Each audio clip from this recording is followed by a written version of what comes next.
Assalamualaikum warahmatullahi wabarakatuh. Halo, apa kabar semuanya sobat dimanapun Anda berada. Kita ketemu lagi di channel Jumpa Hamzah. Ada sebuah negara di kawasan Asia Tenggara yang luasnya tidak lebih luas atau lebih luas sedikit lah dari ibu kota Jakarta. Bukan ibu kota ya, daerah khusus Jakarta gitu ya. Jadi ada sebuah negara di kawasan Asia Tenggara itu yang luasnya sedikit luas dari Jakarta, tapi negara ini tidak memiliki sumber daya alam, ada hanya sedikit. Tetapi anehnya dan ajaibnya, negara ini maju, bahkan bisa dikatakan di Asia, negara ini mungkin bisa dikatakan negara termaju ya. Negara ini namanya adalah negara Singapura. Tentu Anda sudah pasti tahu bahwa negara tetangga kita ini sangat dekat dengan kita, hanya beberapa jam dari Batam. Dan karena negara ini sangat minim sumber daya alam, akhirnya pemerintahnya memberlakukan sebuah kebijakan, di mana kebijakannya adalah untuk memajukan negara tersebut. Salah satunya adalah dengan tanaman hijau atau konsep kota hijau. Dan negara ini mengandalkan sektor industri dan perdagangan, karena negara ini secara letak sangat diuntungkan. Kenapa? Karena sejak dulu negara ini memang sudah menjadi negara pelayaran tersibuk sejak era Kerajaan Sriwijaya.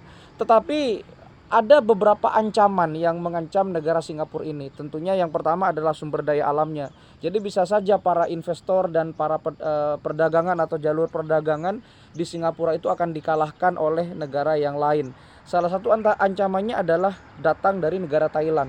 Jadi negara Thailand itu berambisi untuk membuat sebuah kanal atau terusan yang membelah daratan, sehingga kapal-kapal yang akan pergi ke negara-negara yang lain, yang melintasi negara lain, itu tidak harus datang ke Selat Malaka yang ada di Singapura itu. Tapi mereka akan datang ke Thailand. Apa yang menjadi ambisi negara Thailand untuk menyaingi Singapura ini? Ayo kita coba bahas bareng-bareng, dan kita putar dulu intronya.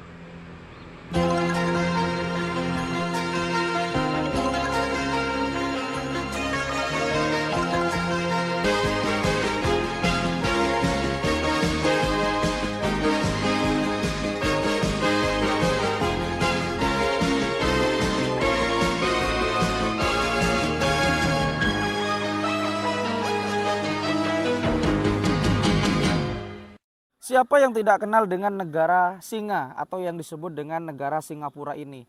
Salah satu negara yang ada di kawasan Asia Tenggara, negaranya sangat kecil, SDM-nya sangat bagus, tetapi sumber daya alamnya sangat minim.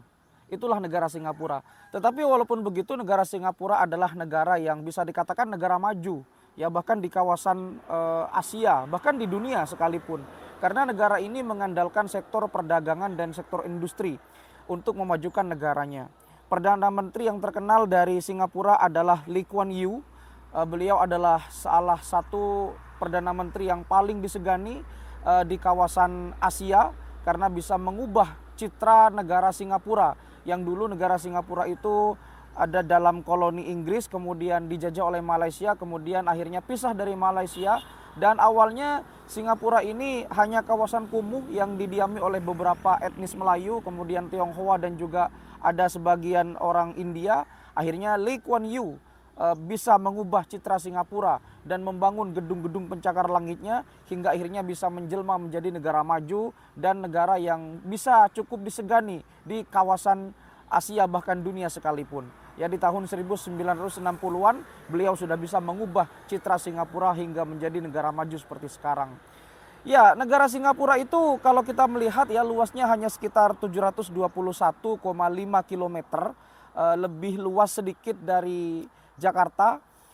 Dan Singapura ini ibu kotanya juga Singapura, karena memang negaranya tidak sampai 1000 km. Walaupun saat ini negara Singapura juga tengah mengadakan proyek reklamasi besar-besaran. Hanya ada 3 pulau sebetulnya di Singapura itu, tetapi di sini dalam tanda kutip pulaunya pulau besar ya. Ada Pulau Singapura, Pulau Sentosa, dan Pulau Ubin. Dan sebelumnya juga ada sekitar 63 pulau di Singapura itu, termasuk juga pulau-pulau kecil, tapi akhirnya ditimbun untuk proyek reklamasi agar luas wilayah Singapura itu menjadi luas ya. dan saat ini mungkin luasnya bisa bertambah seiring dengan proyek reklamasi pantai yang ada di Singapura itu. Kemudian untuk letak geografis dari Singapura itu sangat diuntungkan karena letak geografisnya itu berada di jalur perdagangan yang padat. Sekedar informasi bahwa dulu Singapura itu dimiliki oleh Kerajaan Sriwijaya ya yang ada di Sumatera, dan saat itu juga selama ratusan tahun negara Singapura ini sudah melayani perjalanan perdagangan laut ya yang sangat sibuk. Bahkan saat ini Singapura menduduki predikat yang pertama, yaitu adalah negara dengan jalur perdagangan laut tersibuk. Jadi Port of Singapore itu tersibuk di dunia. Nomor 2. Saat ini nomor 1 itu China, ya, Port of China. Dulunya adalah Singapura, tetapi dikalahkan oleh China. Tetapi walaupun begitu tetap bertahan nomor 2 ya untuk pelabuhan tersibuknya. Kemudian untuk Bandara Changi itu bandara tersibuk di dunia. Bayangkan sekitar 70 hingga 8.000 penerbangan setiap hari Bandara Changi itu. Kemudian selain itu letak Singapura itu ada di Semenanjung Malaysia, dipisahkan oleh Selat Johor, kemudian menjadi pelayaran tersibuk, dan akhirnya kapal-kapal yang mau singgah ke negara-negara lain itu harus singgah ke Selat Malaka ya, karena memang akan menghemat pelayaran atau jalur pelayaran laut. Daripada mereka langsung ke Laut Cina Selatan, jadi mereka akan lewat Selat Malaka, dan itulah keuntungan negara Singapura sejak dulu. Jadi sejak era Sriwijaya berangsur-angsur sampai ke pemerintah Inggris, kemudian ke pemerintah Malaysia, dan hingga akhirnya Malaysia melepaskan Singapura, dan saat ini Singapura berhasil menjelma menjadi negara maju berkat letak strategis yang ada di negaranya tersebut ya. Bayangkan saja seluruh kapal-kapal di seluruh dunia itu bisa menghemat pelayaran selama beberapa hari untuk melewati Selat Malaka. Ya, ini mirip-mirip dengan terusan Suez dan terusan Panama itu. Nah, apa yang terjadi? Akhirnya masyarakat Singapura itu menjadi sangat diuntungkan dengan hal ini. Ya, karena biar bagaimanapun di sana sumber daya alamnya minim sekali, tetapi sumber daya manusianya sangat bagus. Atau pembangunan manusianya di sana juga sangat tinggi ya dibandingkan dengan negara-negara Asia Tenggara lainnya, termasuk Indonesia juga. Nah, karena memang Singapura ini terletak di Selat Malaka, jadi ada beberapa negara yang diuntungkan di situ, termasuk juga ada Indonesia, ada Malaysia, dan yang paling banyak merasakan dampaknya tentu adalah Singapura. Tetapi dengan kondisi begitu, Singapura ini terancam dari beberapa negara lainnya yang ada di kawasan Asia Tenggara. Salah satu ancaman yang datang adalah dari negara Thailand. Kenapa begitu? Ya oke lah, kalau di bidang sumber daya alam Singapura ini harus berputar otak sekian kali bagaimana caranya untuk meningkatkan sumber daya alamnya di tengah minimnya lahan ya. Karena memang luas Singapura tidak sampai 1 juta. Dan orang-orangnya pun juga sangat banyak berdatangan ke Singapura ini untuk mengadu nasib. Kemudian ada sebuah proyek yang digadang-gadang akan menyaingi Selat Malaka, akan menyaingi pelabuhan Singapura, yaitu ada sebuah proyek yang datang dari negara Thailand. Ya, negara Thailand itu akan membuat sebuah kanal atau terusan bernama Terusan Kra atau Kanal Kra. Kra Canal ya, Kra Canal atau Terusan Kra. Nah, sebetulnya proyek ini atau mega proyek ini sudah digadang-gadang sejak ratusan tahun yang lalu oleh Raja Thailand, dan sudah meminta arsitektur asal Prancis ya pada saat itu untuk membangun sebuah kanal yang ada di daerah Genting Kra, sebuah daerah yang diapit oleh Laut Cina Selatan dekat dengan perbatasan Malaysia. Jadi kan kalau dari Malaysia ke Thailand itu kan sebetulnya bisa lewat jalur darat ya. Sebetulnya juga di Singapura ada bisa kalau lewat jalur darat melewati selat ya. Melewati selat itu Semenanjung Malaya itu bisa. Tapi di sana ada sebuah daratan yang bernama Genting Kra, dan daratan itu sudah digadang-gadang sejak ratusan tahun yang lalu, tetapi hingga saat ini masih menjadi pro dan kontra. Kenapa bisa menjadi pro dan kontra? Pertama, kanal ini akan membelah daratan Singapura sekitar 120 km lebih. Itu artinya 120 km lebih akan membuat wilayah Thailand, maksud saya, itu akan terbelah menjadi dua. Akan berpotensi menjadi dua untuk proyek ini. Memang sih proyek ini akan secara tidak langsung kapal-kapal yang akan melintas ke Laut Cina Selatan itu tidak harus melewati Selat Malaka. Mereka akan melewati di Kanal Kera ini. Kera Canal yang ada di di Thailand itu maksud saya. Tapi karena memang banyak menuai pro dan kontra, akhirnya sampai saat ini belum jadi-jadi. Karena memang akan berpotensi untuk membuat wilayah Thailand itu akan menjadi dua.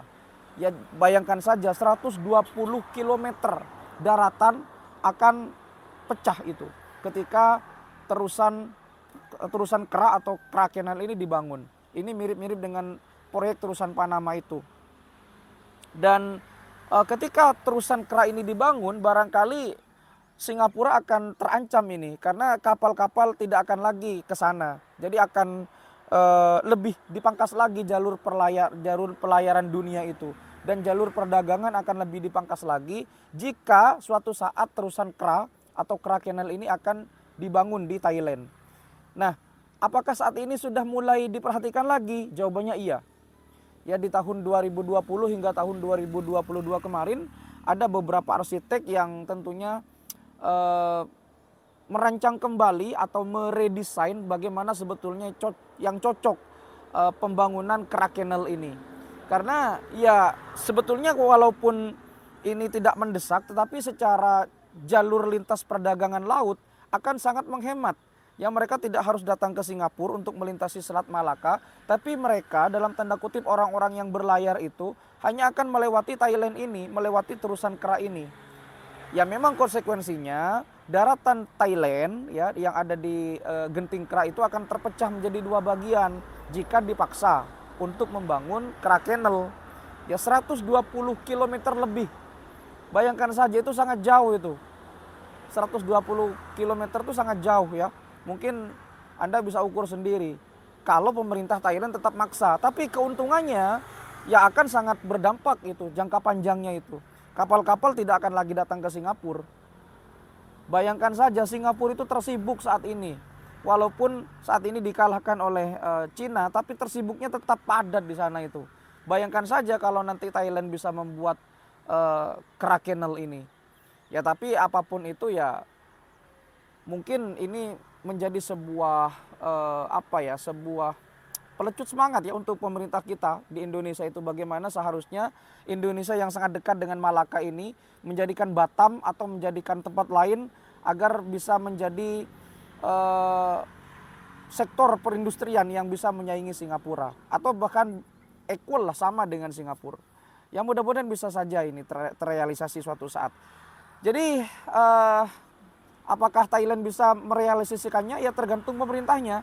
Tapi Singapura dalam hal ini harus siap-siap juga untuk bagaimana menanggulangi atau cara membuat Singapura ini menjadi lebih maju lagi.